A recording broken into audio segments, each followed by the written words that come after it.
what's up YouTube? Welcome to another video. Today I'm going to show you how to make a 3D wedge using AutoCAD 2023. Two ways of doing it. You either type in the word wedge, I'll show you, like that, and it comes up with the command, or we can come up here and select wedge from the drop down list, create a 3D solid wedge. So specify the first corner, which we're going to do, and we're going to pick 300, and we'll choose the other dimension as well, which is the width. So let's go for 150. So there we have our wedge.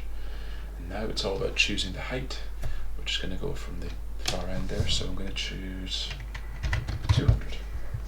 And there you have it, ladies and gentlemen, a 3D wedge drawn in AutoCAD. Thanks for watching. Please like and subscribe.